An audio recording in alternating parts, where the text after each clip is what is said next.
Hi everyone. Okay, the second video for this last week will cover the remaining three problems. Problem 11-28, which has two requirements, 11-35, and then problem from chapter 13, problem 13-47. Okay, these are a little bit less involved, and there's really not much guidance that I need to give you. So in 11-28, what they're going to be looking at is they want you to do some journal entries. So you want to journalize some liability transactions for Oscar Landing. These transactions occurred during the year 2016. So there are 5 different transactions that take place, and all you have to do in each of these entries is create the journal entry for April 30th, June 30th, July 28th, September 30th, and December 31st. Now, what this is looking at, the thing that's probably the most complicated is the calculating the warranty. So, you know, when you go to a store and you buy something, for instance, we just purchased a lawnmower, and there's a 2-year warranty on that. So when a manufacturer gives a warranty, they have to record that warranty in their books. So you want to take a look for these particular entries. You want to look at page 593. Where it goes in and discusses how to record those warranties.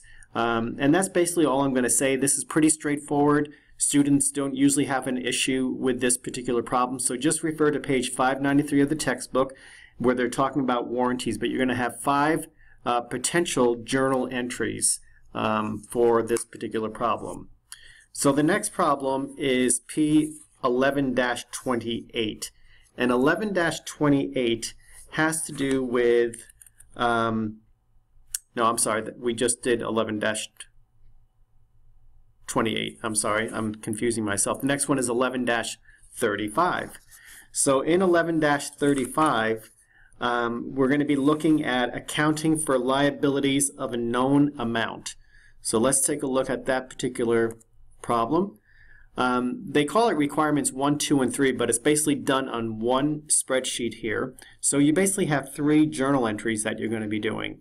In this particular problem, the Daniels Consulting believes the company will need to borrow $300,000 in order to expand operations. So they go to the bank and they secure a 6% 5-year note on March 1st, 2017. So on March 1, 2017, they take out a 5-year loan at a 6% annual rate. Remember, interest rates are always based on an annual percentage. So 6% on an annual basis.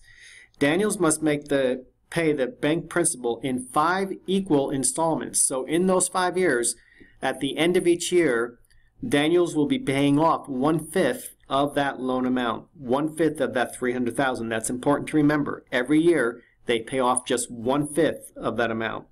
So they're asking you to record 3 entries. The first one they're asking you to record is the actual taking out of the loan.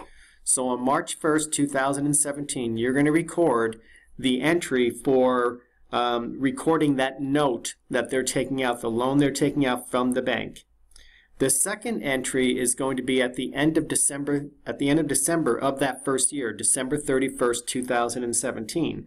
And you need to record the interest that is accrued for those months. So remember, you're going to be doing it from March 1st, 2017 to December 31st. So you want to make sure you calculate the correct number of months that you're going to be accruing interest. Now, accruing interest means that they're not paying the interest at this point. They pay the interest at the end of the first year. So right now, because of the accrual basis of accounting, we have to record the interest that's been accrued for the year 2017 from March 1st to December 31. So that's what that second entry is. Be careful on the number of months that you're going to be calculating. And remember that it's based upon a 6% interest rate. Then on March 1st, 2018 comes the end of the first year where you're going to be paying off 1/5 of the loan, but you're also going to be paying interest again. You're going to be paying the full amount of interest for the whole year, because remember on December 31st we accrued it, but now on March 1st we're going to be paying the full year of interest. So back here in December we didn't calculate the full amount of interest expense, so here you're going to have to calculate the remaining months of interest expense that wasn't recorded on December 31st.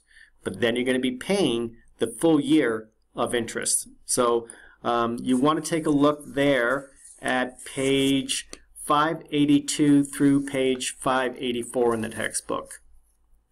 And then the last problem is 13-47.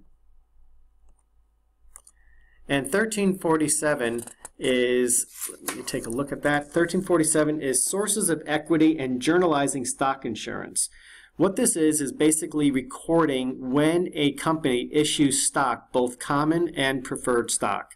So in this particular example, there's going to be two different journal entries that you're going to record. You're going to record the issuance of common stock, and you're going to record the issuance of preferred stock. Now, the best thing to do is to follow the example on page 680 of the textbook, where they show how to record the issuance of common stock and the issuance of preferred stock.